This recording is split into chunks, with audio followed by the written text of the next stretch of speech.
Hi good afternoon. Welcome back to our YouTube channel. మిత్రులందరికైతే నమస్కారం. తెలంగాణలోని అన్నదాతలకైతే ఒక గుడ్ న్యూస్ వచ్చింది ఫ్రెండ్స్.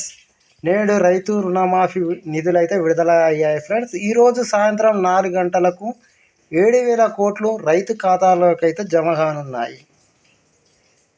తెలంగాణలో అధికారంలోకి వచ్చిన కాంగ్రెస్ ఎన్నికల్లో ఇచ్చిన హామీలన్నిటినీ ఒక్కొక్కటిగా నెరవేరుస్తుంది. తాజాగా ఆగస్టులోపే 3 దశల్లో రుణమాఫీ పూర్తి చేస్తామని సీఎం రేవంత్ రెడ్డి గారు అయితే తెలిపారు. గురువారం సాయంత్రం 4 గంటలకు 7,000 కోట్లు రుణమాఫీ రైతుల ఖాతాలోకి జమ అవుతుందన్నారు. ప్రతి రైతుకు రుణ విముక్తి కల్పించాలన్నదే కాంగ్రెస్ ప్రభుత్వం లక్ష్యమని సీఎం రేవంత్ రెడ్డి గారు అయితే స్పష్టం చేశారు. హైదరాబాదులోని ప్రజాభవన్లో కాంగ్రెస్ నేతల సమావేశంలో ముఖ్యమంత్రి రేవంత్ రెడ్డి గారైతే డిప్యూటీ సీఎం బట్టి విక్రమార్క గారు, మళ్ళా మంత్రులు, ఎమ్మెల్యేలు, ఎంపీలు పాల్గొన్నారు. గడిచిన 7 నెలల పాలనలో సీఎం సమీక్షించారు. ఈరోజు ₹1,00,000 వరకు రైతు రుణాలకు నిధులను అయితే విడుదల చేస్తారు. ఈ నెలాఖరులోపు 1,50,000 వరకు ఉన్న రుణాలు మాఫీ జరుగుతాయి. ఆగస్టులో 2 లక్షల వరకు రైతు రుణాలు మాఫీ అవుతాయి. రైతు రుణమాఫీపై ప్రభుత్వానికి చిత్తశుద్ధి ఉందనే ఒకే విడతలో 2 లక్షల వరకు రుణమాఫీ చేస్తున్నామని సీఎం రేవంత్ రెడ్డి గారు అయితే తెలిపారు. రైతు రుణమాఫీపై రేవంత్ రెడ్డి ప్రభుత్వం ఇచ్చిన మాట నిలబెట్టుకుంటుంది.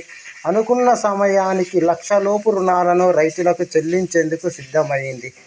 7 నెలల ప్రభుత్వ కాలంలో రాష్ట్ర రైతాంగానికి రుణమాఫీ కింద 30,000 కోట్లు ఖర్చు చేస్తుంది. ఇంత పెద్ద మొత్తాన్ని ఎలా తీసుకువస్తుందనే సందేహాల మధ్య కేవలం తీసుకున్న రుణాలతో పాటు రాష్ట్రానికి ఇతర మార్గాల్లో వచ్చిన ఆదాయానికి మించి ఖర్చు చేస్తుంది. నగదు నుంచి గురువారం ఈరోజు 18వ తారీఖు 7,000 కోట్ల రూపాయలు మొదటి విడత రైతు రుణమాఫీ కోసం చెల్లిస్తుంది. తొలి విడత రుణమాఫీ జూలై 18న చెల్లిస్తుంటే రెండో విడతలో 1,50,000 రుణమాఫీ ఉన్నవారికి నెలాఖరులోగా చెల్లించనుంది. ఇక 2 లక్షలకు ఉన్న వారికైతే వచ్చే నెల ఆగస్టులో చెల్లించనున్నది. దీనికి తగిన విధానంగానే మొత్తం నిధులను రాష్ట్ర ఖజానాలో రెడీగా ఉంచుకున్నట్టు మనకైతే తెలుస్తుంది ఫ్రెండ్స్. ఎవరైతే మన ఛానల్ని మొదటిసారి చూస్తున్నారో వారందరూ మన ఛానల్ని సబ్స్క్రైబ్ చేసుకోండి. అదేవిధంగా మన ఛానల్కు లైక్ చేయండి ఫ్రెండ్స్.